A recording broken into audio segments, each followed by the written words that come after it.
누군가는 언제 매일 여의도는 전쟁 중 Talk to me.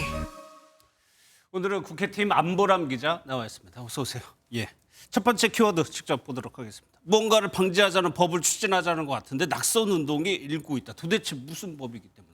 김우중 방지법입니다. 가수 김우중 씨는 음주운전 사고를 내고 운전자를 바꿔치기 한 것은 물론 술을 더 마셔서 음주 측정을 방해하는 이른바 술타기 수법으로 충격을 줬었죠. 더 큰 문제는 이런 수법이 오히려 알려지면서 유사 범죄가 잇따르고 있다는 건데 처벌 규정은 마땅치 않습니다. 그래서 국회에서 관련 법안이 속속 발의되고 있습니다. 예, 사회적으로도 크게 논란이 됐었고 필요한 법안인 것 같은데 낙선 운동은 무슨 말이에요?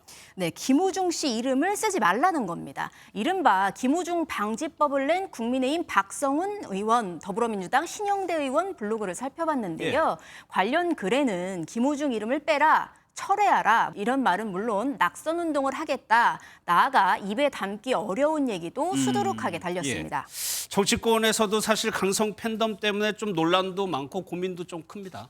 네, 민주당 전당대회 분위기 강성 지지자들이 주도하고 있다고 해도 과언이 아니죠. 이번엔 이 발언이 뒤늦게 도마 위에 올랐습니다. 예. 만약에 윤석열 탄핵으로 간다든가 이렇게 할 때 그런 상황이 오면은 다른 방법을 할 수가 있다라는 우려를 해요. 예를 들어서 계엄을 선포한다든가.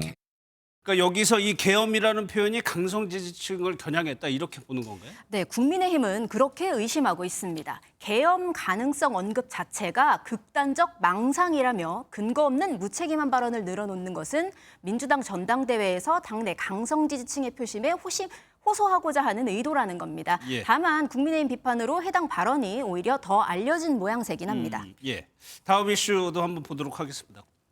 광복절 얘기인 것 같은데 여파가 좀 계속 이어지고 있는 것 같아요. 네, 국민의힘이 이런 이념 갈등 중심에 이종찬 광복회장이 있다며 공개 비판하고 나섰습니다.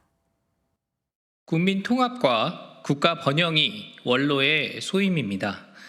이념과 자리 집착은 노욕으로 비판받을 수 있습니다. 들어보면 좀 비판 수위가 좀 세네요.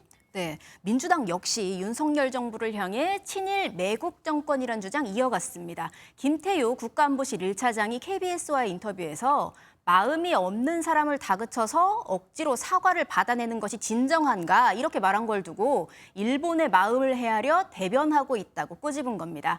이번 사태는 비단 국내에서만 그치지 않았는데요. 지난 15일 뉴욕에서 열린 광복절 경축식에서 건국절 제정 운동을 거론하면서 이런 악행을 저지른 자는 일제시대 밀정 같은 존재로서 용서할 수 없다는 이종찬 광복회정의 기념사를 두고 김의완 주 뉴욕 총영사가 말 같지도 않은 소리라고 공개 비난한 겁니다. 분열 양상으로 번지는 이번 사태 돌파구 마련이 필요해 보입니다. 예. 마지막 소식은 조국 대표의 딸 조민 씨 결혼식 관련한 소식이에요. 네, 나흘 전 그 자신의 결혼 사진을 직접 공개했습니다. 예. 신랑과 나란히 앉아 있는 뒷모습, 웨딩드레스를 입고 놀란 듯한 표정이 담겼는데요. 댓글만 28,000개에 달하는 등 지지자들의 관심이 여전해서 향후 행보에 관심이 쏠립니다. 알겠습니다. 잘 들었습니다. 안보람 기자였습니다.